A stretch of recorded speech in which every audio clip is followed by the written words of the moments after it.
चलिए दोस्तों शुरू करते हैं। आज हम लोग बात करते हैं थ्रोट कैंसर की।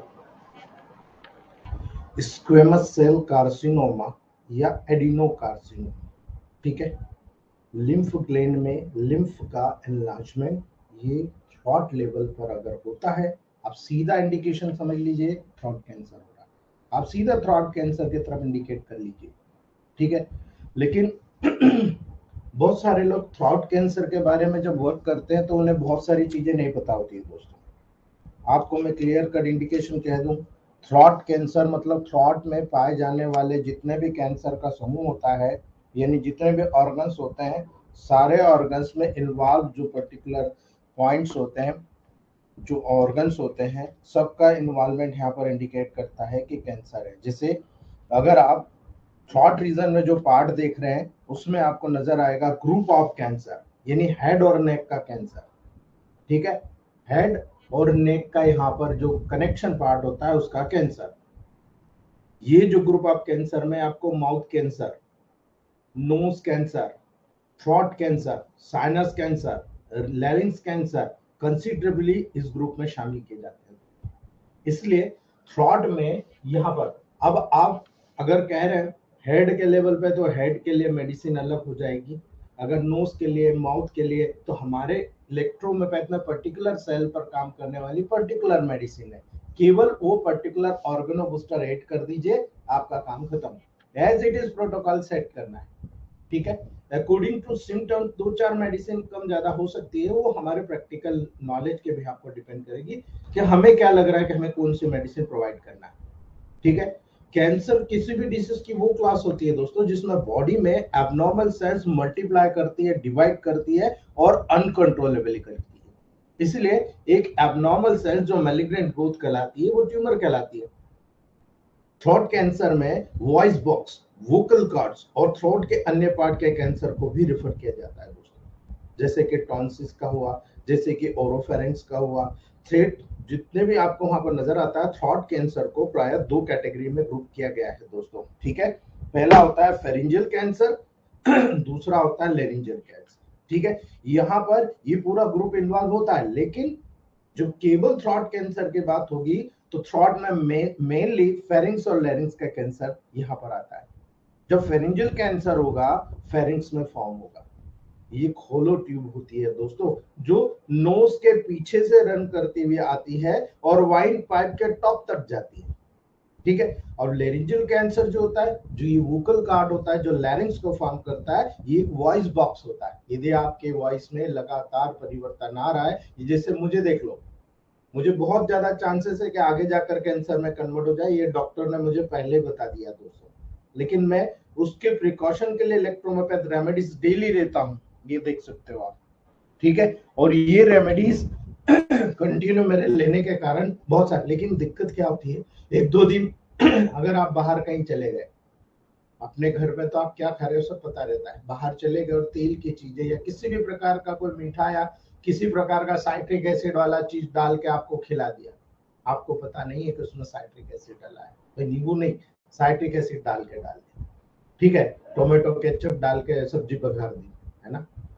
वो चीज खाने के तुरंत बाद इरिटेशन होता है और थ्रोट इन्फेक्शन हो जाती है। ये मुझे बहुत कॉमन है दोस्तों, ठीक है। और यही कारण है, ये प्रॉब्लम्स हमें कहीं ना कहीं मिल जाती है, हम नहीं चाहते फिर भी मिल जाती है। ऐसे ही सबके साथ है दोस्तों।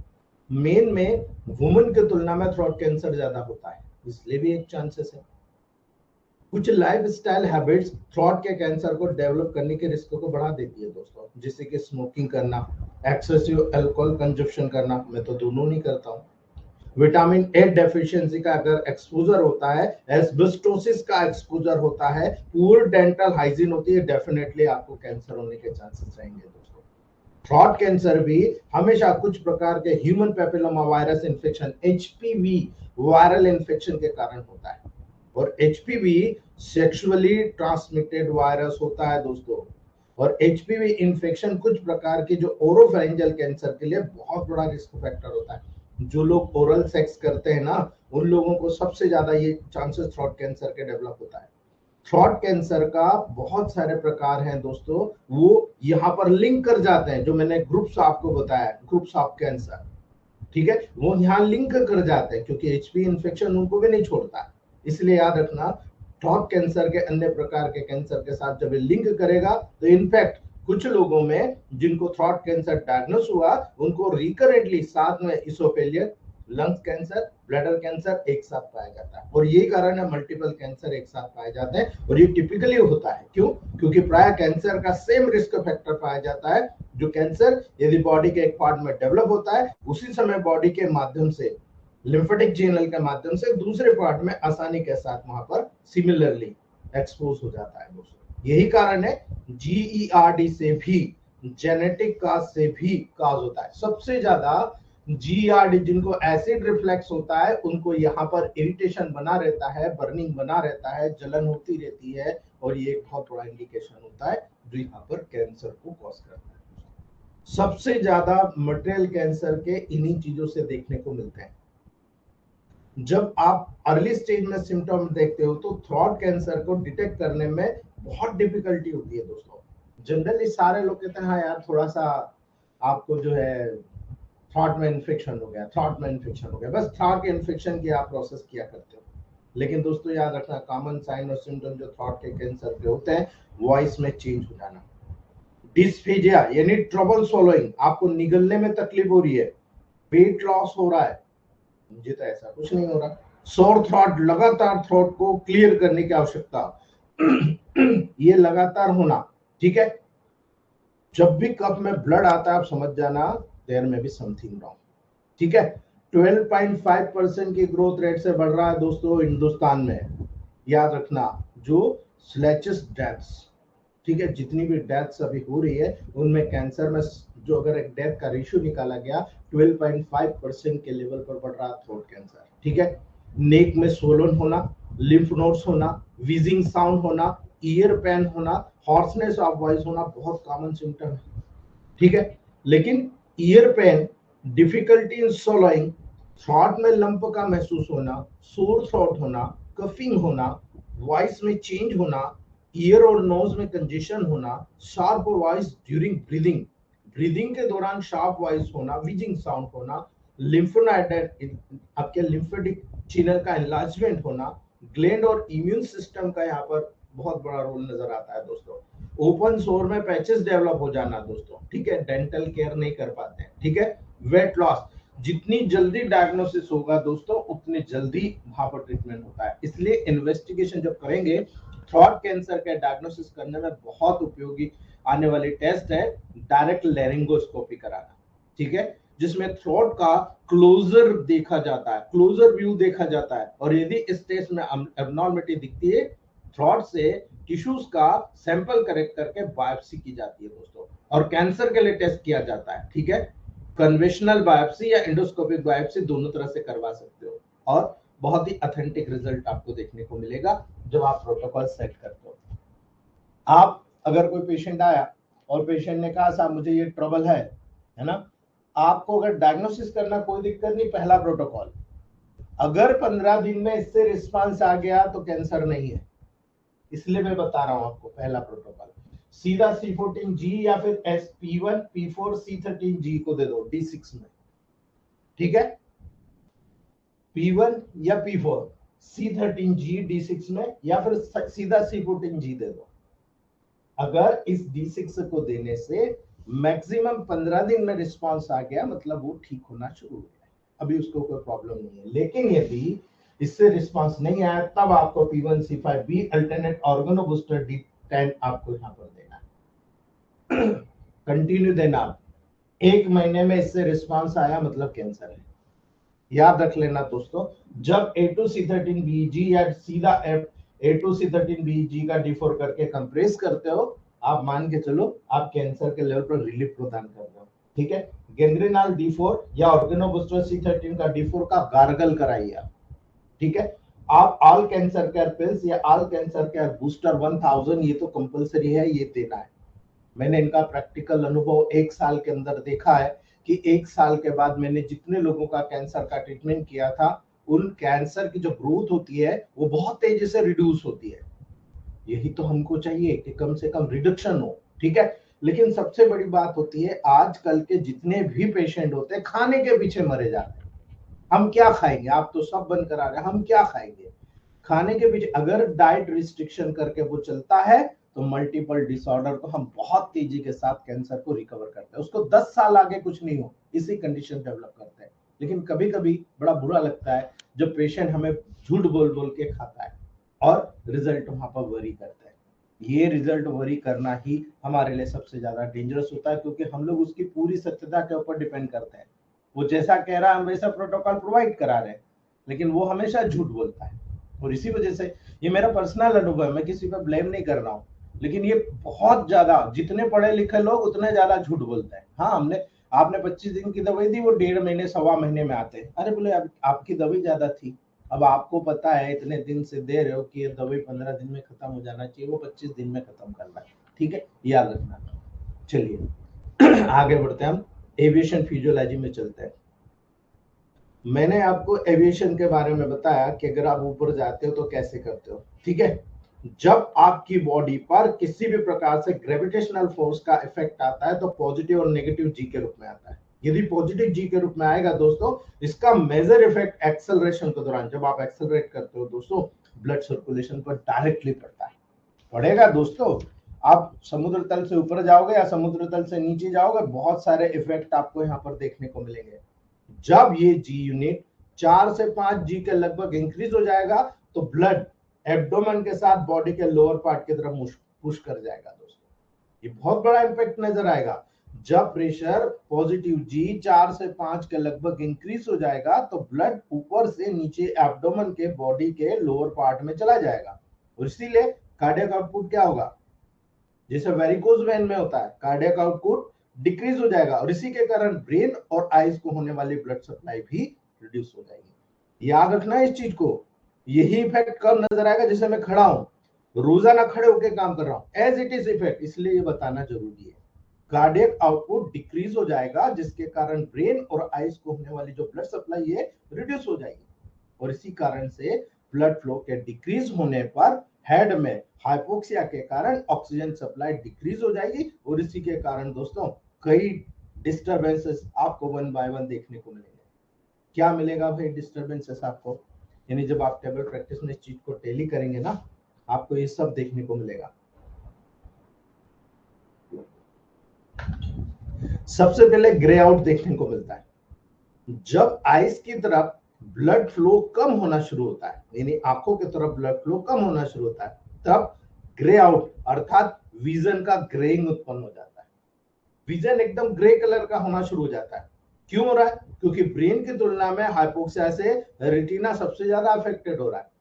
क्योंकि ब्रेन में तो ठीक है, फिर भी कुछ हद तक ब्लड सप्लाई होती है, कुछ ब्लड होता है, लेकिन रेटिना तो माइन्यूट है, और आंखों को जो ब्लड सप्लाई नहीं है, आंखों के बैक साइड में ब्लड सप्लाई है, जो वहां के जो विट्रस और एक्वस ह्यूमर है उसके माध्यम से वहां पर, यानी बाहर की तरफ आंखों में सप्लाई है, अंदर नहीं है। ठीक है, और इसीलिए आप देखो कैपिलरीज का एनलार्जमेंट होता है ना। तो यहाँ पर जब ये कंडीशन डेवलप होगी तो रेटिना मोर अफेक्टेड होता है ब्रेन की तुलना में, इसीलिए फिजिकल इंपेयरमेंट उत्पन्न नहीं होता। याद रखना, फिजिकल इंपेयरमेंट उत्पन्न नहीं होता। फिजिकल इंपेयरमेंट जब उत्पन्न होता है जब ये परमानेंट हो जाए, जैसे वो नीचे आएगा बिल्कुल नॉर्मल हो जाएगा। ठीक है, तो याद रखना, ग्रेयस हेड की तरफ से जो भी ब्लड सप्लाई वहां पर हो रही है दोस्तों, उसके फ्लो के डिक्रीज होने के कारण वार्निंग को कंसीडर कर रहा है। ये वार्निंग कह रहा है कि भाई ज्यादा लंबा समय हुआ तो ये परमानेंट रेटिना का लॉस हो जाएगा। ठीक है, ये इंडिकेट करता है, और वो बताता है कि आपको पूरा पूरा पूरा ग्रे दिख रहा है। ठीक है, कई बार हम लोगों को भी फीलिंग होती है जब हम लोग लंबे समय तक खड़े होते हैं। ठीक है, कई बार तो ब्लैकआउट हो जाता है, दिखता ही नहीं सामने। बहुत सारे पेशेंट आते हैं आपके पास, ठीक है, उसको पूछिएगा आप कितने समय से खड़े हो, है ना, क्या काम करते हो आप, एनीमिया और इस प्रकार का ब्लैकआउट बहुत रिलेटेड है दोस्तों। ठीक है, इनका बहुत बड़ा संबंध है। जब ब्लैकआउट में विजन का कंप्लीट लॉस होता है दोस्तों, ये तब उत्पन्न होता है जब हाइपोक्सिया के द्वारा रेटिनल फंक्शन पूर्ण रूप से अफेक्टेड हो जाता है। ठीक है, इसीलिए कॉन्शियसनेस और मस्कुलर एक्टिविटी भी वहां पर स्टिल रिटेन होती है, आखिरी में आ जाती है, उनकी भी अति हो जाती है दोस्तों, किंतु ये लॉस ऑफ कॉन्शियसनेस की रिस्क को इंडिकेट करता है। ठीक है, ये बता देता है ब्लैकआउट कि बस अब मसल्स और नर्व का भी कोऑर्डिनेशन कुछ समय का बचा है। अब ये पेशेंट लॉस ऑफ कॉन्शियसनेस के रिस्क को इंडिकेट कर रहा है, आगे जाकर लॉस ऑफ कॉन्शियसनेस इसको होना है। तो तीसरा जो सिम्टम होता है लॉस ऑफ कॉन्शियसनेस होता है। जब लगभग फोर्स 5G तक इंक्रीज हो गया, तो याद रखना हाइपोक्सिया बहुत क्रिटिकल लेवल पर पहुंच जाता है और लॉस ऑफ कॉन्शियसनेस को कॉज करने का काम करता है। ठीक है, जो कन्वल्शन के साथ एसोसिएटेड होता है, अचानक कन्वल्शन आया, पेशेंट गिर गया। ठीक है, ये अनकॉन्शियस स्टेट में लगभग 15 सेकंड लगते हैं दोस्तों। ठीक है, 15 सेकंड। और अनकॉन्शियस से रिकवरी के बाद, मतलब अचानक अनकॉन्शियस हुआ, गिर गया, गिरा तो क्या हुआ, उसका ब्लड सर्कुलेशन धीरे धीरे बैलेंस हुआ, क्योंकि वो गिर गया, खड़ा नहीं है। ठीक है, और जब रेस्ट के लेवल पर गया तो उसमें क्या हुआ, ब्लड सर्कुलेशन थोड़ा बहुत डिस्ट्रीब्यूट हुआ, और इसी अनकॉन्शियस से रिकवरी के बाद पेशेंट को ठीक तरह से ओरिएंटेशन करना पड़ता है। उस ओरिएंटेशन में 10 से 15 मिनट लगते हैं। ठीक है, यदि वो व्यक्ति अकेला है, ठीक है, तो याद रखना दोस्तों, अगर वो एयरक्राफ्ट चला रहा है या पर्टिकुलरली वो एरोप्लेन में बैठा हुआ है, तो उसका अपने शरीर पे कंट्रोल का लॉस हो जाता है। ठीक है, इसलिए वो गिर भी सकता है, बेहोश भी हो सकता है, उसको चोट भी लग सकती है। ठीक है, इसीलिए कई पेशेंट में फ्रैक्चर ऑफ बोन्स देखे जाते हैं दोस्तों।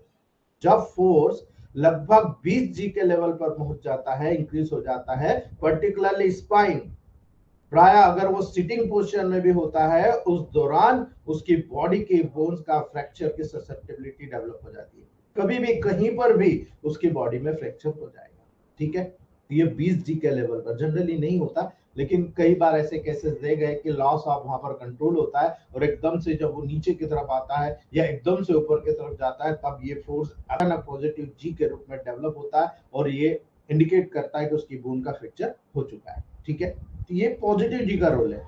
लेकिन नेगेटिव जी का रोल, अगर मान लो इफेक्टिव नेगेटिव जी हो गया, तो नेगेटिव जी तब उत्पन्न होता है दोस्तों जब फ्लाइंग डाउनवर्ड होता है। ये मैंने अभी ऊपर की बात करी, जब फ्लाइंग एकदम डाउनवर्ड होता है दोस्तों, जब प्रेशर एकदम नेगेटिव जी की तरफ जाता है। ठीक है, तब वहां पर इन्वर्टेड टाइपिंग, बहुत सारे डिस्टर्बेंस बॉडी में डेवलप होता है। ठीक है, जब नीचे की तरफ जाएगा क्या होगा, हाइपरमिया हो जाएगा, उल्टा। जब फोर्स -4 से -6G तक डेवलप हो रहा है, डिक्रीज हो रहा है, हाइपरमिया अर्थात abnormal increase in blood flow, आपकी बॉडी में नीचे से ऊपर की तरफ एबनॉर्मल ब्लड फ्लो होगा, है ना। एबनॉर्मल ब्लड फ्लो हेड में उत्पन्न होता है, क्यों, क्योंकि ब्लड हेड की तरफ पुश होना शुरू हो जाता है। ठीक है, और कभी कभी ब्लड हेड में एक्यूमुलेट भी हो जाता है, जिसके कारण ब्रेन में इडिमा हो जाता है दोस्तों। वही पेशेंट है, इसलिए पहले पूछा जाता है कि भाई आपको बीपी तो नहीं है, आपको हार्ट की प्रॉब्लम तो नहीं है। ठीक है, इसके कारण ब्रेन में, हेड में अगर एक्यूमुलेट हो गया, इडिमा उत्पन्न हो गया, तो याद रखिए यहाँ पर कंजेशन होगा, फ्लशिंग ऑफ फेस होगा, माइल्ड हेडेक होगा। ठीक है, और इसी नेगेटिव जी के लेवल पर टॉलरेबल होता है, बहुत आसानी लेवल पर टॉलरेबल होता है, और ये इफेक्ट केवल मोमेंट्री होता है दोस्तों, कुछ मोमेंट के लिए। इसीलिए इस कंडीशन में ब्रेन भी हाइपरमिया का सामना कर लेता है। ठीक है, ये कंडीशन डेवलप होती है, तो यही चीज आपको यहाँ पर भी याद रखना है। बहुत सारे पेशेंट में डेली प्रैक्टिस में यही चीज साइमल्टेनियसली आपको टच होती है। जो व्यक्ति ज्यादा समय खड़ा रहता है, पूरा ब्लड नीचे उतर जाता है। जो व्यक्ति ज्यादा समय लेटा रहता है, रेस्ट ही करता रहता है, तरह तरह की बीमारियों से ग्रसित होता है, उनमें ये चीजें कॉमनली आपको देखने को मिल जाएगी। इसीलिए ये फैक्ट बता रहा हूं आपको। ठीक है, रेड आउट एंड हेडेक, आप रेड आउट की बात करोगे तो याद रखना, जब हाइपरमिया होगा तो क्या होगा, रेड आउट विजन का ब्लरिंग होना होगा दोस्तों, यानी अचानक विजुअल फील्ड का रेडनिंग होना शुरू हो जाता है, बिल्कुल आपकी आंखें जो लाल होना, क्योंकि ब्लड आ रहा है, आपको गुस्सा आ रहा है, मान लो आप। ठीक है, एकदम से रेडनेस हो रहा, हेड में ब्लड वेसल्स का एंगोर्जमेंट हो गया, फूल गए ब्लड। ठीक है, और उसी के कारण नहीं होता, क्योंकि एकदम से प्रेशर आ रहा है, प्रेशर आ रहा तो ब्लड वेसल्स डायलेट हो रही है, आप देखो आपको दिख जाएगा। ठीक है, लेकिन यदि -15 से -20G के लगभग चला गया, क्या होगा दोस्तों, यदि -15 से 20 के लगभग चला गया, तो याद रखना हेड और आईज दोनों में ब्लड वेसल्स का कंजेशन और डायलिटेशन होता है, और इसी के परिणाम स्वरूप आपको रेड आउट और हेडेक होता है। ठीक है, ब्रेन में ब्लड जो वेसल्स होती है, सीएसएफ के कारण अफेक्टेड नहीं होती, सेरेब्रल जो आपका सेरेब्रोस्पाइनल फ्लूइड होता है उसके कारण अफेक्टेड नहीं होती दोस्तों, ठीक है।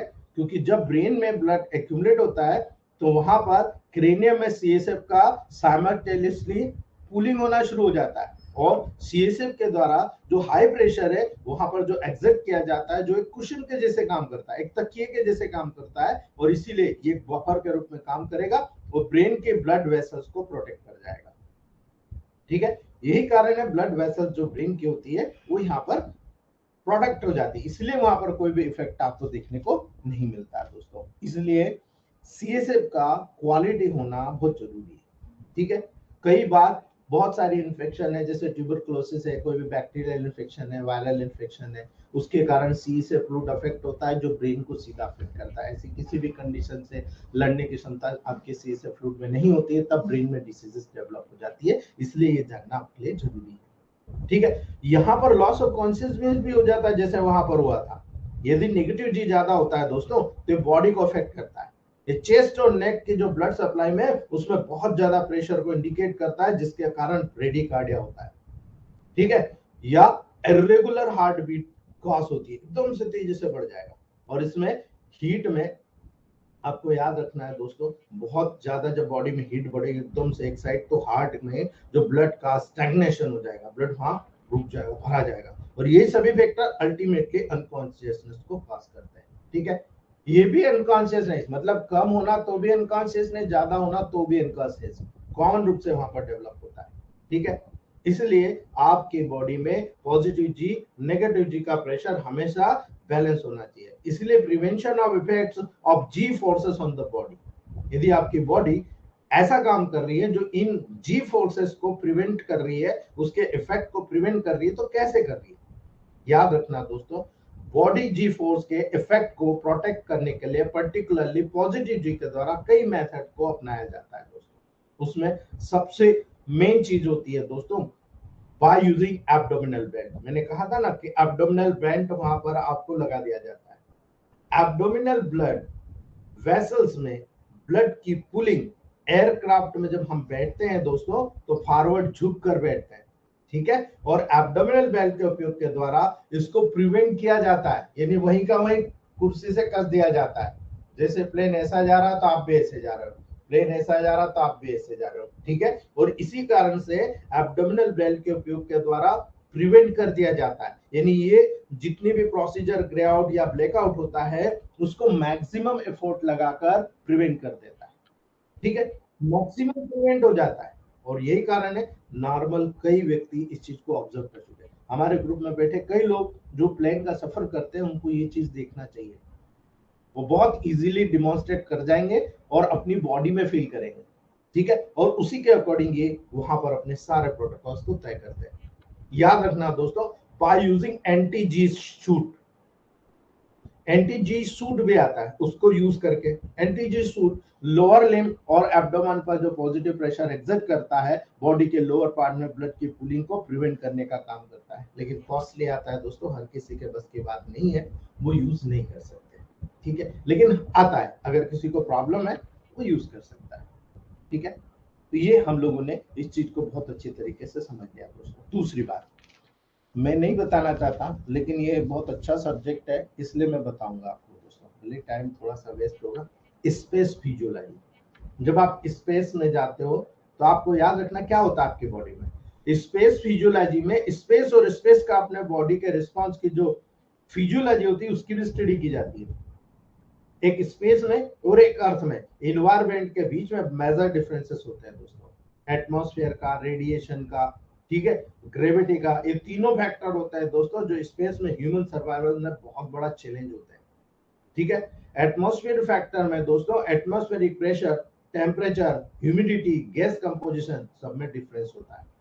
इसीलिए जब आप एक स्पेस क्राफ्ट में जाते हो, स्पेस लैब में जाते हो, आप देखते हो कि स्टेबल और सोफिस्टिकेटेड एनवायरमेंटल कंट्रोल सिस्टम के साथ उसको प्रोवाइड किया जाता है, ठीक है, जिसमें अर्थ एनवायरमेंट को क्लोज करके सभी प्रकार के एटमॉस्फेरिक फैक्टर को मेंटेन किया जाता है। वहां पर एक कमरे को बंद करके उसमें सारे फैक्टर मेंटेन किया जाता है। और एस्ट्रोनॉट्स भी, जितने एस्ट्रोनॉट्स होते हैं जो ऊपर जाते हैं अंतरिक्ष में, लॉन्च और एंट्री सूट को LES, एंट्री सूट का नाम होता है LES, उसको वियर करता है।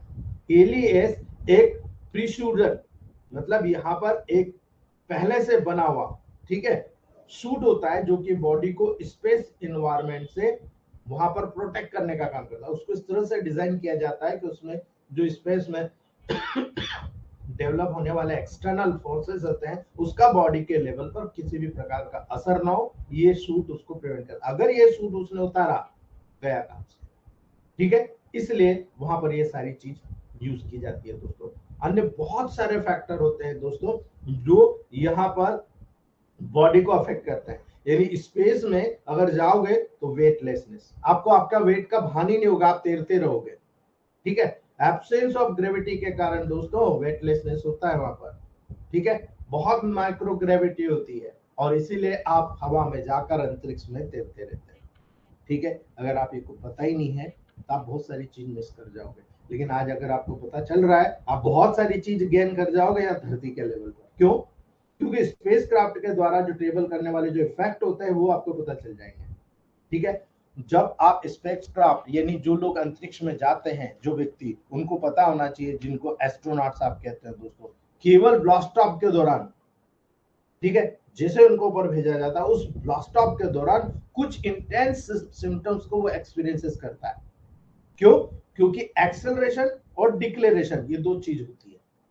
जब वो जाएगा तो उसको डर रहेगा मैं कैसे पहुंचूंगा, यहाँ कुछ नहीं ब्लास्ट हो जाए, ठीक है। तो एक्सेलरेशन के कारण और डिक्लेरेशन का लैंडिंग के दौरान वो जो एक्सपीरियंसेस करता है वो बहुत डेंजरस होता है दोस्तों। यानी जाना और वहां से रिटर्न आना, जैसे हमारी कल्पना चावला गई, यहाँ से गई तो बहुत अच्छी, वहां पर सब घूमे फिरी भी, लेकिन आते समय, ठीक है। इसलिए याद रखना स्पेस क्राफ्ट में ट्रेवलिंग के दौरान एक्सेलरेशन का जो फोर्स होता है लीस्ट होता है, कम होता है।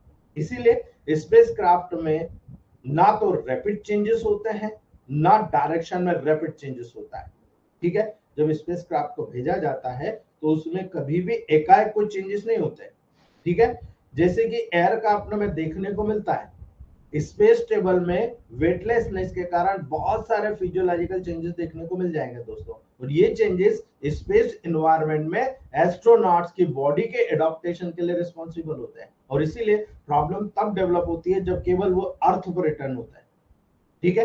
यानी वो यहां से गया एस्ट्रोनॉट्स और वहां अंतरिक्ष में पहुंच गया, वहां के लिए तो वो कुछ महीने रुकने के बाद एडॉप्टेड हो जाता है, लेकिन जब वहां से धरती में आता है बहुत लंबा समय लगता है अर्थ के एनवायरनमेंट में अपने को रीअडॉप्ट कराने में, ठीक है। इसका मतलब समझाने का ये है कि जब आप आपकी डेली प्रैक्टिस में देखते हो, हमारे पेशेंट्स कहते हैं कि मुझे गर्मी में प्रॉब्लम नहीं होती, ठंड में बरसात में मुझे सर्दी और एलर्जी की प्रॉब्लम होती है। आप समझ रहे हो, यही चीज अंतरिक्ष में जाने के बाद इसी फोर्स के लेवल पर समझ में आती है कि वहां पर एडॉप्टेशन में समय लगा, अडॉप्ट कर लिया, लेकिन रिटर्न आया फिर प्रॉब्लम शुरू, क्योंकि यहां को अडॉप्ट करना बहुत मुश्किल हो गया। इसलिए बॉडी जिस मंथ में जिस तरह के टेम्परेचर को अडॉप्ट करती है उसी टेम्परेचर का वो वहां पर नॉलेज करती है कि हाँ भाई मुझे ये टेम्परेचर शूट है, कोई दिक्कत नहीं, वो शूट कर लेता। लेकिन जैसे ठंड आना शुरू हुआ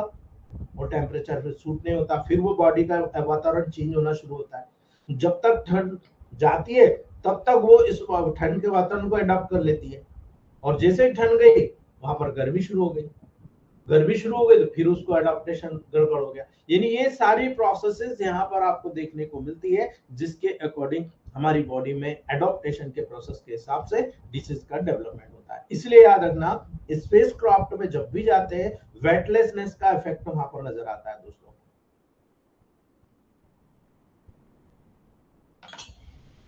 अब ये जो इफेक्ट होगा कार्डियोवैस्कुलर सिस्टम और किडनी दोनों पर होता है दोस्तों।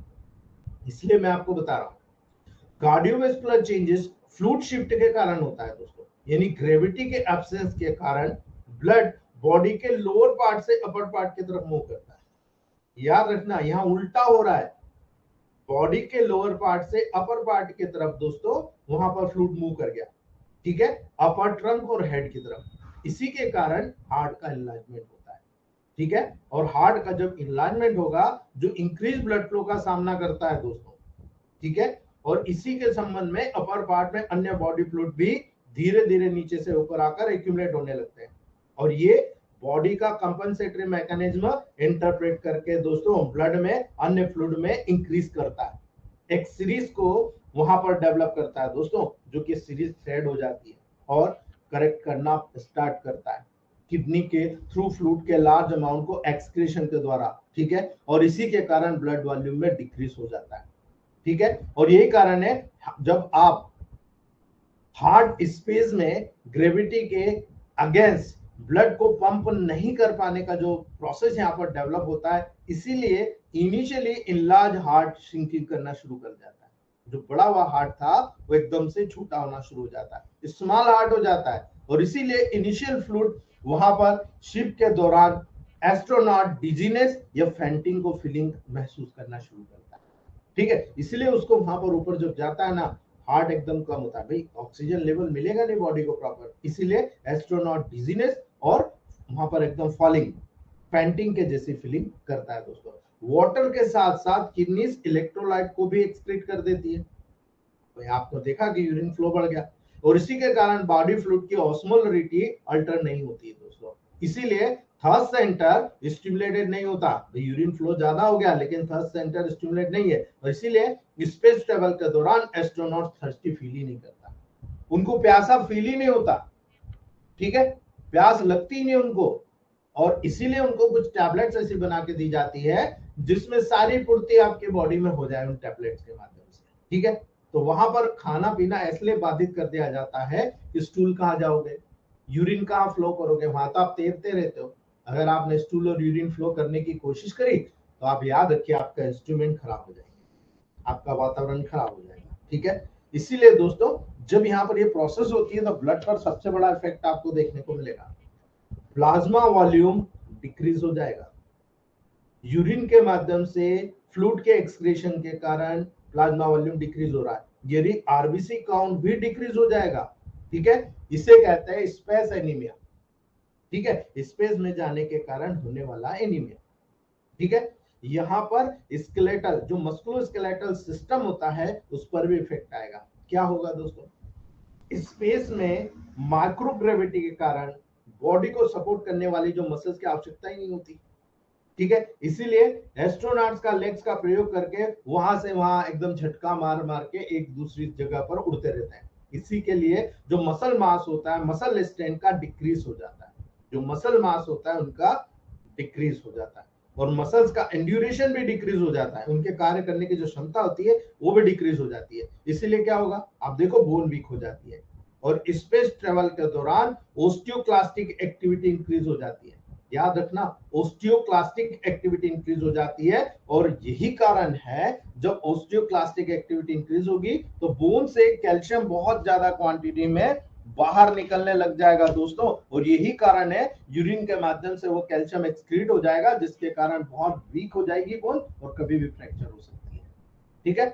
यहाँ पर इम्यून सिस्टम पर भी इफेक्ट देखिए आप, स्पेस ट्रेवल के दौरान बॉडी में इम्यून सिस्टम का सप्रेशन हो जाता है, समझ रहे हो आप कितनी बड़ी बात कह रहा हूं, वहां पर इम्यून सिस्टम का सप्रेशन हो जाता है क्योंकि वो हमारी बॉडी की ग्रेविटी के लेवल पर बना है भारत में, मतलब पूरे वर्ल्ड में, और जब आप स्पेस में गए तो वहां ग्रेविटी चेंज हो गई, आप तो तैर रहे हो, तो इम्यूनिटी जितनी भी बॉडी की इम्यूनिटी होती है सप्रेस हो जाती है, ठीक है, इसीलिए स्पेस मोशन सिकनेस, ठीक है, वेट लॉसनेस को प्राप्त करने के बाद कुछ एस्ट्रोनॉट्स में वहां पर स्पेस मोशन सिकनेस डेवलप हो जाता है, यानी उसको नौसिया वॉमिटिंग हेडेक मैलेस सारी चीज कैरेक्टराइज होती है दोस्तों, यानी जनरल फीलिंग ऑफ डिस्कम्फर्ट और लेक ऑफ वेलबींग और illness that is associated with sensation of exertion, यानी उसको ये फीलिंग होता है यार मैं ऊपर जाऊंगा तो क्या होगा, सोच हो जाती है, वेगल सेंटर स्टिमुलेट होता है, लगातार उसको वॉमिटिंग होती है दोस्तों, 1 से 2 या 3 दिन होती है, ठीक है,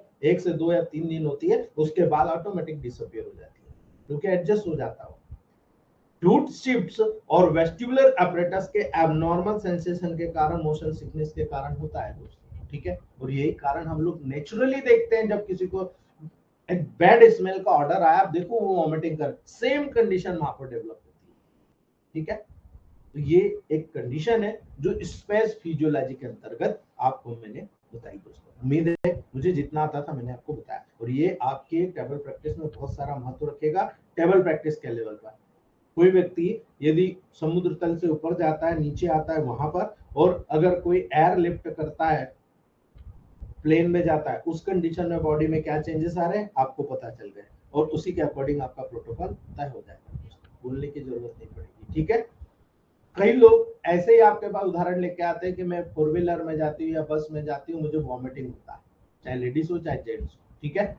ये वो प्रोटोकॉल है जहां S11, F1, C15, S1, W को नेगेटिव में देकर आप 100% क्यूर कर सकते हो। दोबारा अगर 1.5 से 2 महीने 3 महीने आपने चला दिया, दोबारा कभी तकलीफ नहीं होगी। ये परफेक्टली ऑलराइट प्रोटोकॉल्स है जो आप लोग प्रोटोकॉल्स को देख सकते हो, ठीक है। अभी हमारे ग्रुप के एक मेंबर है डॉक्टर वासुदेव सिकदर सर, इंदौर के, उनको बहुत सीवियर वर्टिगो हुआ, बहुत सीवियर वर्टिगो, इवन उनको खुद को मेडिसिन बनाने का भान नहीं रहा, ठीक है। इतना मतलब वर्टिगो खतरनाक हुआ, उनके घर वालों ने उनको हॉस्पिटल में एडमिट किया, ठीक है। 2 दिन में ठीक ढंग से बोलने चलने लायक हुए, और मुझे फोन लगाया राकेश भारद्वाज जी ने, यार ऐसी ऐसी बात है सर। अरे मैंने कहा उसको होना ही नहीं था, ये तो बीपी हुई है, बेनाइन जो पोजिशनल, ठीक है, वर्टिगो है इनको। मैंने उनको कहा कुछ नहीं करना, आप S11 का 1000 या 10,000 3 डोज दीजिए। उन्होंने घर से बनवा के बुलवाया, उनकी मिसेस ने दिया S11, F1, S1, C15, W दिया। 2 घंटे बाद कहते हैं सर छुट्टी कर दो, मैं ठीक हो गया। 2 घंटे बाद घर आ गए, ठीक है। अगर हम लोगों को समय मिलता है तो हम लोग यूं काम करते हैं दोस्तों, 2 घंटे में हमारे खुद का डॉक्टर रिसीव होकर घर से, मतलब हॉस्पिटल से घर छुट्टी करा के आ गया, क्योंकि उसको 90% रिलीफ 2 घंटे में हो गया। अब इससे ज्यादा मैं आपको क्या बताऊं, खुद हमले हमारे ऊपर प्रैक्टिकल किया है, इसीलिए तो मैं दूसरों की बात नहीं करता हूं। जो आपके पास है वो है, ठीक है। चलिए अगली बात करते हैं दोस्तों, डीप सी फिजियोलॉजी। अभी हमने ऊपर की बात कर ली, अब हम समुद्र तल की तरफ चलते हैं, ठीक है। याद रखना दोस्तों, नार्कोसिस एक वर्ड होता है, ठीक है। जब आप नींद वाली औषधि मेडिसिन को लेते हो दोस्तों, ठीक है, ज्यादा ले ली, क्या होगा, आदमी बेहोश हो जाएगा, अनकॉन्शियस, उसको कुछ समझ में ही नहीं आएगा मेरे साथ क्या हो रहा, ब्रेन सो गया, बॉडी चल रही है, ठीक है। उसको बोलते हैं नार्कोसिस, याद रखना, नार्कोसिस, ठीक है। आगे इसमें आने वाला है डीप सी फिजियोलॉजी में, तो आपको पता होना चाहिए, नहीं तो आप मुझसे पूछोगे क्या होता है। जब हाई एटीट्यूड में लो एटमॉस्फेरिक बैरोमेट्रिक प्रेशर ही प्रॉब्लम क्रिएट करता है, ठीक है।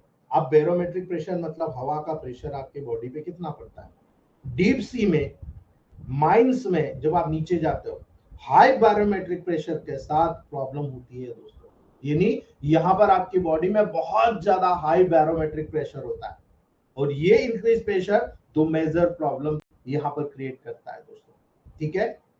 क्या, आपकी बॉडी और जितने भी इंटरनल ऑर्गन है उस पर कंप्रेसर इफेक्ट होता है। आप देखते हो ना, जो एरोप्लेन से कूद के ग्लाइडिंग करते हैं, आप देखते हो उनका मुंह कैसा अंदर हिलता, कितना प्रेशर पड़ रहा होता है, ठीक है। वहां पर छाती पे इसीलिए एक जो कोट पहनाते हैं, उससे प्रेशर कुछ हद तक कम होता है, ठीक है। तो बॉडी और इंटरनल ऑर्गन पर बहुत ज्यादा कंप्रेशन इफेक्ट होता है, दबाव होता है, ठीक है। ये तो ठीक है, जो एटमॉस्फेरिक गैसेस है उनके गैसेस के वॉल्यूम में डिक्रीज हो जाता है, ठीक है। जो गैसेस है उन गैसेस के वॉल्यूम में डिक्रीज हो जाता है, और इसीलिए वो बॉडी को एडजस्ट करने में बहुत परेशानी आती है दोस्तों, आपको याद रखना है। अगर आप डिफरेंट डिफरेंट डेप्थ के बैरोमेट्रिक प्रेशर की बात करेंगे दोस्तों, तो आपको ये क्लियर इंडिकेशन होना चाहिए, एक सी लेवल पर यानी समुद्र के लेवल पर बैरोमेट्रिक प्रेशर 760 mmHg होता है, हमने पढ़ा हुआ है नॉर्मल, ठीक है, जिसे 1 बैरोमेट्रिक एटमॉस्फेरिक प्रेशर के जैसे रिफर करते हैं, ठीक है। एवरी 3, आप जब नीचे की तरफ जाते हो, प्रत्येक 3 फीट के डेप्थ पर जाने पर लगभग 10 mm, ठीक है, प्रेशर 1 एटमॉस्फेरिक के द्वारा इंक्रीज हो जाएगा, यानी 1 से 2 हो जाएगा, ठीक है। इसीलिए 33 फीट की डेप्थ पर जाने पर प्रेशर 2 एटमॉस्फेरिक हो जाता है दोस्तों, याद रखना, ठीक है। जब ये और 33 फीट आ जाओ, ये वाटर के अबोव की एयर के कारण होता है। जो वाटर के ऊपर जो एयर का प्रेशर पड़ रहा है वो जैसे जैसे आप नीचे जाओगे उसकी डेप्थ तो उतनी कम होती चली जाएगी, यानी वो एयर का प्रेशर उतना ज्यादा बढ़ता चला जाएगा। और ये वाटर के अबोव एयर के कारण होता है और वाटर के स्वयं के वेट के कारण होता है, यानी उस एयर का प्रेशर वाटर पे और वाटर का स्वयं का प्रेशर आपके ऊपर पड़ रहा है। इसके कारण दोस्तों बैरोमेट्रिक प्रेशर डिफरेंट डेप्थ पर बहुत ज्यादा आपके ऊपर बढ़ जाता है। ठीक है, याद रख लेना, जब हाई बैरोमेट्रिक प्रेशर का इफेक्ट आपके बॉडी पे देखोगे तो आपको समझ में आ जाएगा दोस्तों। ठीक है, नाइट्रोजन याद रखना, नाइट्रोजन को मत भूलना कभी भी। ठीक है, ये बहुत ज्यादा यहाँ पर दोस्तों नाइट्रोजन का बैड इफेक्ट आपको देखने को मिलेगा। ठीक है, याद रखना, किसी भी ड्रग के द्वारा प्रोड्यूस होने वाला जो स्टूपर होता है, जो अनकॉन्शियस होता है, बेहोशी को हम नार्कोसिस के नाम से जानते हैं। मैंने अभी बताया था आपको कि नींद वाली दवाई अगर आपने खा ली, नार्कोसिस हो गया, बेहोशी हो गया आपको। ठीक है, फीलिंग्स और सेंसेशन को सप्रेशन के साथ लिथार्जीपन, सुस्तीपन को वहां पर स्टूपर के जैसे रेफर किया जाता है, उसको बोलता है स्टूपर। ठीक है, यानी आपने वहां पर ऐसी कंडीशन है तो गोली खाई, कोई दिक्कत नहीं, अगर वहां नीचे गए तो क्या होगा, यहाँ पर फीलिंग्स आपकी जो है, जो सेंसेशन है उसका सप्रेशन हो गया और इसी कारण आपको लेथार्जीनेस लग रही है, स्टूपर लग रहा है, उसके रूप में आप प्रेफर करते हो। हाई प्रेशर पर नाइट्रोजन के द्वारा नार्कोटिक इफेक्ट प्रोड्यूस होता है। जब आपकी बॉडी में हाई प्रेशर इस समुद्र तल के लेवल पर पड़ेगा, उसके द्वारा आपकी बॉडी में दोस्तों नार्कोटिक इफेक्ट प्रोड्यूस होता है, यानी आप नाइट्रोजन नार्कोसिस के नाम से जानते हो उसको, नाइट्रोजन नार्कोसिस के नाम से जानते हो। यानी जितने भी डीप सी ड्राइवर्स होते हैं बहुत कॉमन होता है नाइट्रोजन नार्कोसिस। अगर आप पहली बार जा रहे हो तो आपको समझ में आ जाएगा, लेकिन आप बार बार जा रहे हो तो धीरे धीरे बॉडी एडजस्ट कर लेती है। ठीक है, जो कि कंप्रेस एयर को ब्रीथ करता है। वहां पर जो डीप सी में जाकर तैरते हैं ना, वो जितनी भी कंप्रेस्ड एयर होती है ना, उस कंप्रेस्ड एयर को ब्रीथ करता है दोस्तों, यानी वो एयर अंडर हाई प्रेशर होता है ना। एयर में अगर वो वहां पर ले रहा है हवा, वो एयर अंडर हाई प्रेशर होता है, इसलिए एक अंडर वाटर टनल वर्कर या एक डीप सी ड्राइवर, उनकी जो ब्रीदिंग होती है ना, कंप्रेस्ड एयर के लेवल पर इसेंशियल होती है। ठीक है, वहां पर ब्रीदिंग करना जरूरी है। आप देखो कई बार कोई व्यक्ति ड्रेनेज में घुसता है तो वहीं मर जाता है। क्यों मर जाता है? क्योंकि वहां पर नाइट्रोजन का प्रेशर का बहुत बड़ा इफेक्ट देखने को मिलता है। ठीक है, उसको ये वहां पर अप एंड डाउन करता है। ये बैरोमेट्रिक प्रेशर बहुत डेंजरस होता है दोस्तों, इसीलिए एब्डोमेन और थोरेसिक वाल पर जितनी भी प्रेशर जो एक्टिंग होता है सराउंडिंग हाई प्रेशर के, ये यहाँ पर इक्वलाइज करने का काम करता है, उसको बैलेंस करने का काम करता है। लेकिन कब तक करेगा?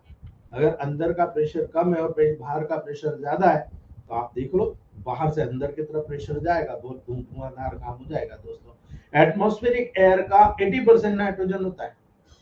जो एटमॉस्फेयर की एयर है 80% नाइट्रोजन होता है।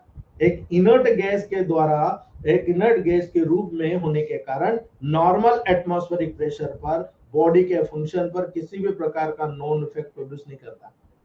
ठीक है, आपके बॉडी में किसी भी प्रकार का नॉन इफेक्ट प्रोड्यूस नहीं करता। लेकिन जब एक पर्सन डीप सी में जाता है, गहरे समुद्र में जाता है, वहां पर ये प्रेशराइज एयर के ब्रीथ करता है, यानी प्रेशर से डली हुई एयर को ब्रीथ कर रहा है, तब क्या होगा?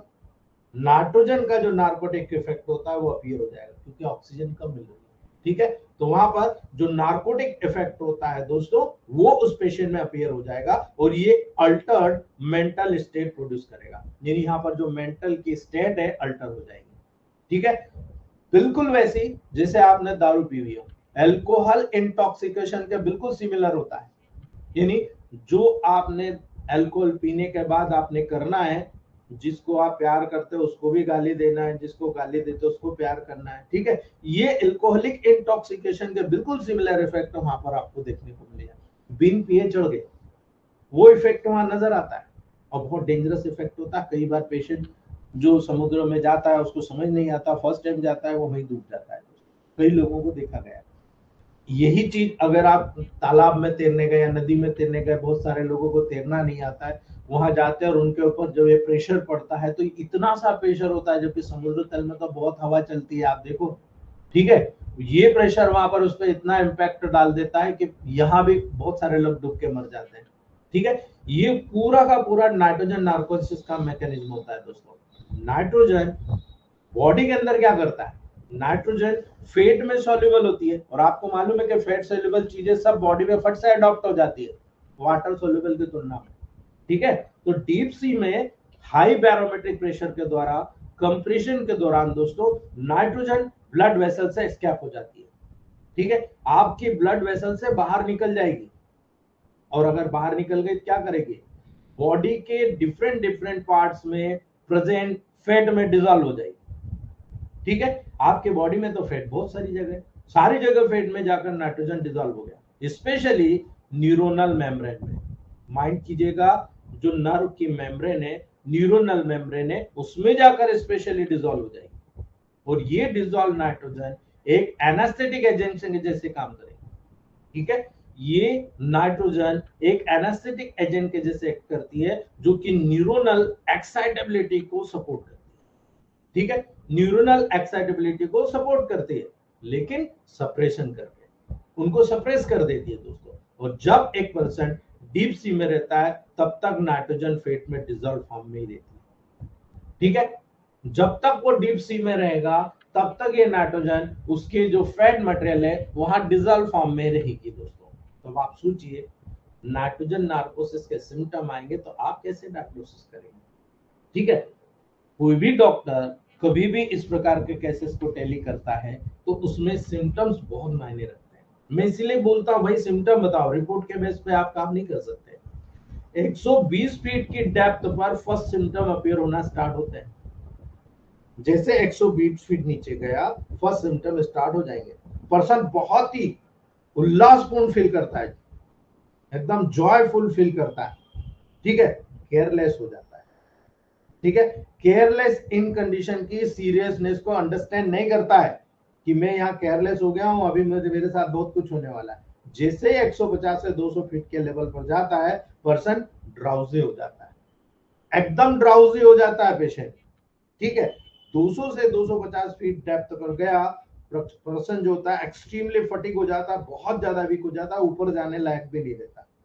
जहां पर कंसंट्रेशन का लॉस होना, उसका जजमेंट का लॉस होना, स्किल्ड वर्ड या मूवमेंट का परफॉर्म करने की जो एबिलिटी होती है पूर्ण रूप से लॉस हो जाती है। इसीलिए दोस्तों, जैसे 250 फीट की डेप्थ पर गया या उससे ज्यादा पर हुआ, पर्सन अनकॉन्शियस हो जाता है। यदि उसको ऑक्सीजन नहीं मिली, पर्सन अनकॉन्शियस हो जाएगा दोस्तों। ठीक है, ये नॉर्मल इफेक्ट है समुद्र तल से नीचे जाने पर उसको मिल रहा है। ठीक है, अगर आप नाइट्रोजन नार्कोसिस से बचना चाहते हो, प्रिवेंशन करना चाहते हो, तो क्या आपको, अगर आप तैराक हैं या आप कहीं पर गए हैं, थोड़ा सीखा है, तो वो आपको बताते हैं कि अगर नाइट्रोजन नार्कोसिस से आपको प्रिवेंशन करना, तो आपको और मुझे ये आना चाहिए। ये तो इफेक्ट हमको कई पेशेंट में देखने को मिल जाएंगे। आपका डायग्नोसिस कंफर्म हो जाएगा। भाई आप क्या कई स्विमिंग पूल होंगे, वहां पर भी ये कंडीशन आपको देखने को मिलेगी, भाई हैंगिंग हो गया, तालाब डूब गया, डूबने के बाद आप क्या करोगे। ठीक है, तो नाइट्रोजन नार्कोसिस का प्रिवेंशन करना है तो ऑक्सीजन के साथ हीलियम की मिक्सिंग के द्वारा नाइट्रोजन नार्कोसिस से आप वहां पर बचा जा सकते हो, प्रिवेंट कर सकते हो। याद है, बड़े बड़े पीछे वो डाले जाते हैं, ठीक है, जिसके माध्यम से आप हील करते हो, स्मेल करते हो। ठीक है, याद रखना, हीलियम को नाइट्रोजन के सब्स्टिट्यूट के रूप में यूज किया जाता है, जो कि डीप वाटर डायरिंग के दौरान जो ऑक्सीजन को डाइल्यूट करती है। ठीक है, और यही कारण है हीलियम भी नौसिया और डिजीनेस जैसे कुछ इफेक्ट जरूर प्रोड्यूस करती है, किंतु हीलियम का एडवर्स इफेक्ट नाइट्रोजन नार्कोसिस की तुलना में बहुत लेस सीवियर होता है, बहुत कम होता है इसका साइड इफेक्ट। इसलिए वहां पर जितने भी ड्राइवर्स होते हैं उनके पीछे एक पूरा बांध दिया जाता है, क्या बोलते हैं उसको, याद नहीं आ रहा मुझे। ठीक है, तो नाइट्रोजन नार्कोसिस में डाइवर्स के डेप्थ को वहां पर लिमिटिंग के द्वारा प्रिवेंट कर सकते हो आप, कि ज्यादा नीचे नहीं जाओ भाई। ठीक है, सेफ डाइविंग प्रोसीजर जैसे कि प्रॉपर मेंटेनेंस ऑफ इक्विपमेंट, आप इक्विपमेंट को प्रॉपर मेंटेन करो, लेस वर्क इफेक्ट करो, उसके द्वारा नाइट्रोजन के इफेक्ट को भी मिनिमाइज किया जा सकता है। इसलिए याद रखने की जरूरत है दोस्तों, इसके संबंध में अल्कोहल कंजप्शन को डाइविंग के पहले 24 घंटे तक अवॉइड करते हैं। यही कारण है जो लोग अल्कोहल को कंजप्शन करते हैं उनको डाइविंग करने नहीं दिया जाता है। ठीक है, क्योंकि उनमें बहुत तेजी से नार्कोसिस के सिम्टम डेवलप हो जाते हैं। जो मैंने कहा आपको एल्कम कंजक्शन में जैसे सिम्टम आते हैं वैसे सिम्टम इसमें दिखाई देते हैं, ठीक है, इसलिए उनको प्रोवाइड किया जाता है। और इसीलिए नाइट्रोजन नार्कोसिस का जब ट्रीटमेंट किया जाता है दोस्तों, तो आप जब इस प्रकार के सिम्टम देखते हो, नाइट्रोजन नार्कोसिस के सिम्टम कंप्लीटली डिसअपीयर हो जाते हैं जब ड्राइवर 60 फीट की डेप्थ पर रिटर्न आ जाता है, ठीक है। यानी नीचे से अगर वो ऊपर आ गया, 60 फीट पर आ गया, तो वहां पर फिर और कुछ समय तैर सकता है।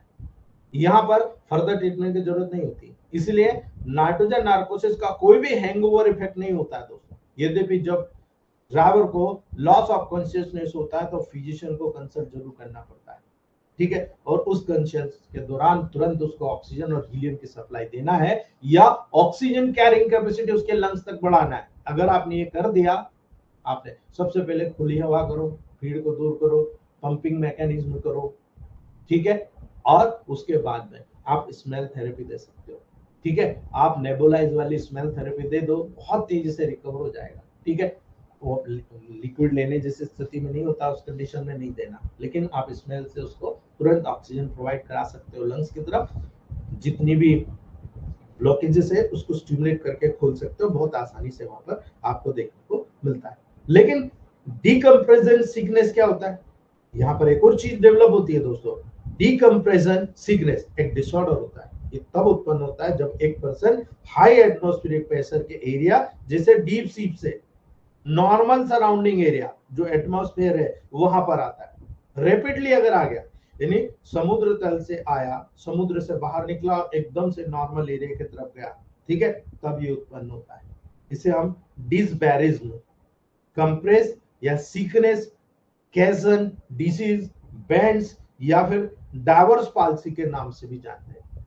यानी बॉडी उसकी हैबिचुअल है समुद्र के लेवल की, और अभी आप समुद्र से बाहर निकलकर धरती पर आ रहे हो, उससे एडजस्ट करने में, उस बैरोमेट्रिक प्रेशर का जितने इफेक्ट आए उससे बॉडी के लेवल पर एडजस्ट करने में मैक्सिमम 1 आवर लगता है, 1 घंटा लगता है।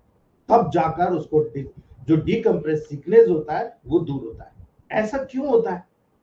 ये डी कंप्रेशन सिकनेस क्या है इसके बारे में तो पता नहीं है, मैं वो भी बताता हूं आपको। डीप सी पर हाई बैरोमेट्रिक प्रेशर हो रहा, पता है आपको, तो बॉडी में गैसेस का क्या होगा, उसका भी कंप्रेशन हो जाएगा गैसेस का, और ये कंप्रेशन गैसेस के वॉल्यूम को रिड्यूस कर देगा बॉडी में। और आपको पता है गैसेस का वॉल्यूम आपकी बॉडी को पूर्ण रूप से मेंटेन करने के लिए नेसेसरी होता है।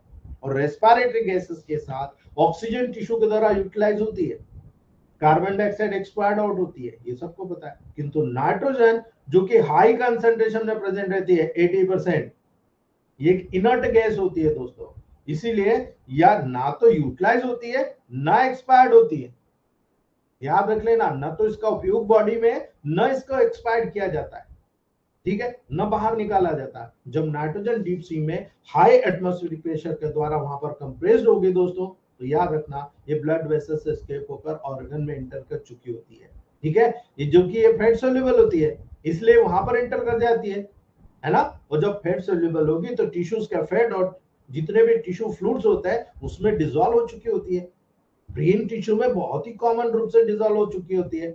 अब ये वहां से निकले तो सही, अगर नहीं निकली तो जितना समय ये पर्सन डिस्निया में, सॉरी डीप सी में रहेगा दोस्तों, तो याद रखना है नाइट्रोजन सॉल्यूशन में ही रहती है, ठीक है, कोई प्रॉब्लम कॉज नहीं करती। किंतु यदि पर्सन रैपिडली असेंड करता है, तुरंत समुद्र तल से बाहर निकलता है और एटमॉस्फेरिक प्रेशर की तरफ रिटर्न होता है, तो ये डीकम्प्रेशन सिकनेस उत्पन्न करती है, ठीक है। ये डीकम्प्रेशन सिकनेस उत्पन्न करती है और अचानक एटमॉस्फेरिक प्रेशर पर रिटर्न होने के कारण नाइट्रोजन डीकम्प्रेस हो जाती है और टिश्यू से फास्टर रेट से एक्सपेल होगी, बहुत तेजी से वहां से एक्सपेल होती है, बाहर निकलती है, स्कैप्स होती है, और इसीलिए गैस होने के कारण ये बबल को फॉर्म करती है, ठीक है। और गैस होने के कारण ये बबल को फॉर्म करती है और रैपिडली स्कैपिंग करती है।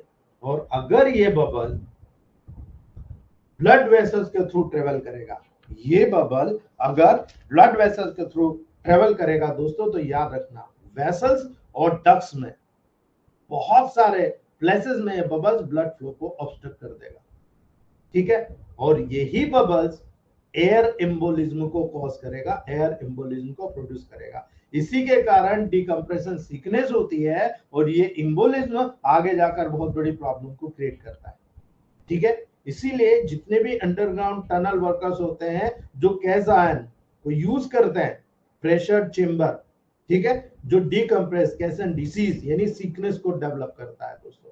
चेंबर में जब भी कोई प्रेशर होता है उसको इंक्रीज करता है ताकि वाटर के इनसाइड एंट्री को प्रिवेंट कर सके, अंदर एंट्री को प्रिवेंट कर सके। इसीलिए डिकम्प्रेस सिकनेस भी ऐसे पर्सन में उत्पन्न करता है जो कि सी लेवल में, जैसे एयरप्लेन में बिना किसी प्रिकॉशन में रैपिडली असेंड अप करते हैं।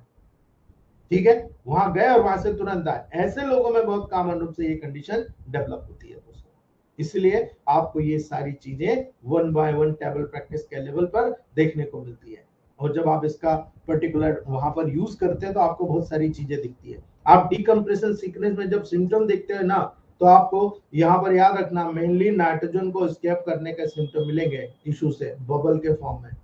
टिश्यू में बहुत सीवियर पेन होगा, पर्टिकुलरली जॉइंट्स में पेन होगा। सेंसरी नर्व फाइबर की माइलिन शीट में नाइट्रोजन बबल्स के द्वारा ये पेन प्रोड्यूस होता है। मसल्स का सेंसेशन, टिंगलिंग, प्रिकिंग, पैरास्थेसिया, इचिंग बहुत कॉमन रूप से होगी दोस्तों। ठीक है, याद रखना टेम्परेरी पैरालिसिस जैसे कैरेक्टर होते हैं। मोटर नर्व फाइबर की माइलिन शीट में नाइट्रोजन बबल्स के कारण ऐसा होता है। आपको पता है कि सबसे ज्यादा न्यूरोनल मेम्ब्रेन में डिपॉजिट होता है, इसलिए मसल्स क्रैम्प सीवियर पेन के साथ हमेशा एसोसिएट रहेगा ऐसी कंडीशन में। ठीक है, इसलिए हमारा जो प्रोटोकॉल एनाल्जेसिक है, न्यूरोजेसिक है, बहुत ब्रिलियंटली काम करेगा यहाँ पर 30 पोटेंशियल में। याद रखना कोरोनरी आर्टरी के ओक्लूजन के बाद कोरोनरी इस्चीमिया ब्लड में बबल्स के द्वारा कॉज होता है, और जब कोरोनरी इस्चीमिया होगा दोस्तों तो जिस पार्ट को ब्लड नहीं जाएगा वहां पर प्रॉब्लम होगा। इसीलिए ब्रेन और स्पाइनल कॉर्ड में भी ब्लड वेसल्स का ऑक्लूजन हो जाएगा। ब्रेन और स्पाइनल कॉर्ड में भी ब्लड वेसल्स का ऑब्स्ट्रक्शन हो जाता है और बबल्स के द्वारा ब्लड वेसल्स का ऑब्स्ट्रक्शन के कारण ब्रेन और स्पाइनल कॉर्ड के टिश्यू का डैमेज होना शुरू हो जाता है।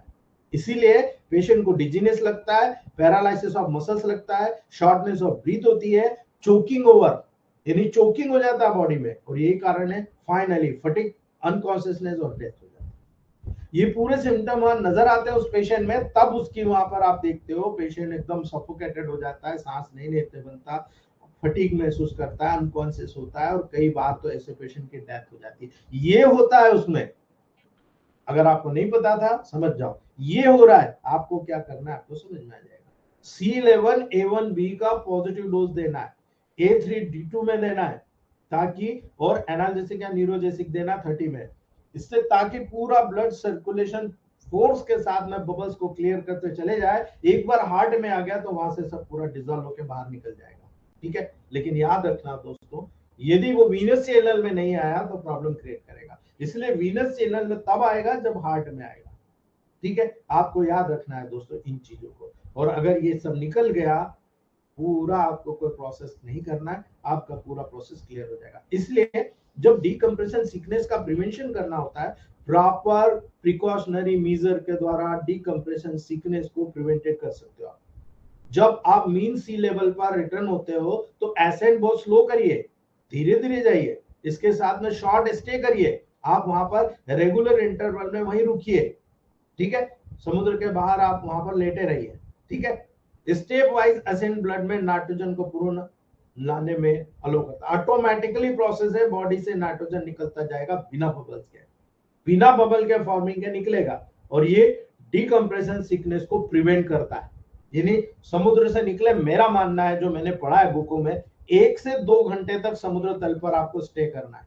अगर आपने स्टे करा देन नेवर एवर कोई प्रॉब्लम नहीं आपको, आप वहां से आसानी से बाहर निकल जाओगे। ठीक है, इसलिए याद रखना डिकम्प्रेशन सिकनेस का जो ट्रीटमेंट होता है, यदि डिकम्प्रेशन सिकनेस के द्वारा पर्सन अफेक्टेड होता है दोस्तों, तो फर्स्ट रिकम्प्रेशन डन होता है, फिर से होता है, और ये पर्सन को रिकम्प्रेशन चेंबर में रखने के द्वारा, कई बार वहां होता है कि समुद्र तल के नमक वाले पानी से नहाने के बाद आप देखो कई बार वहां पर बड़े बड़े वो लगे होते हैं, गर्म पानी के होज लगे होते हैं, फवारे लगे होते हैं, उस पे वो नॉर्मल पानी के फवारे पे वहां पर वो नहा लेते हैं। इसके बाद प्रेशर को देखो आप स्लोली रिड्यूसिंग होना शुरू हो जाता है।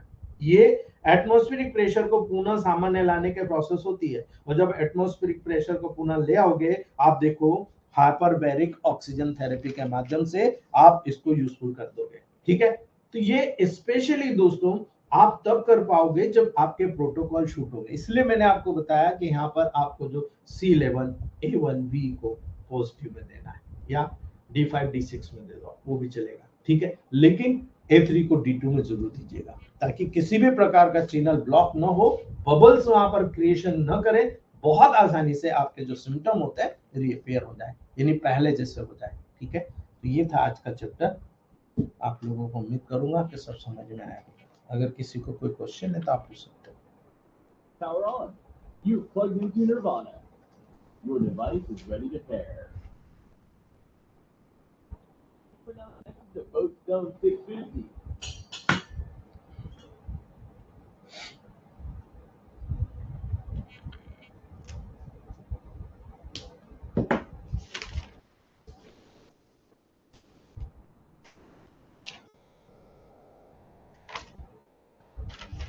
अगर किसी को क्वेश्चन हो, 2 दिन में आपका रेस्पिरेटरी सिस्टम सैटरडे तक खत्म कर दूंगा मैं। जी Mali sir, Mali sir, RG Mali sir. Good morning sir. Good morning Mali sir. Good morning sir. Sir ji ते लैब में यूज करते हो डिस्टिल वाटर, वो डिस्टिल वाटर में आई ड्रॉप नोजल ड्रॉप्स तो बनाते चलेगा ना? नहीं सर, वो अलग होता है, उसका प्रयोग नहीं करना। हाँ, उसका प्रयोग नहीं करना। आपके यहाँ कोई भी जो ये शादियों में जो बड़े बड़े और 20-20 लीटर के कैन भर के जो लोग देते हैं ना, हाँ जी, है ना, उनसे कहिए मुझे हाँ। डिस्टिल वाटर बना के दीजिए। या ठीक है सबसे सर। बढ़िया तरीका है, सबसे बढ़िया तरीका है सर, एक मशीन आती है अमेजोन पे, वो मशीन आप हाँ ले जी। लीजिए, 8,500-9 हजार की आती है, सब लोगों ने वही ले रखी है हमारे ग्रुप में। ठीक है, सीधा घर बनाओ, हाँ। रोज 4 लीटर बन जाएगा। आपको जब बनाना हो 4 घंटे के लिए उसमें भर के छोड़ दो, उसमें ग्लास की हाँ। कैन आती है, उस ग्लास की कैन में आके कनेक्ट हो जाएगा, आप उसको प्रिपेयर कर लो। ठीक है, कहाँ से मिलेगा सर? कहाँ से मिलेगा? अमेजोन पे मैं आपको उसकी लिंक शेयर कर दूंगा। Okay sir, thank you sir ji, ठीक है दोस्तों, आज यहीं रखते हैं हम लोग।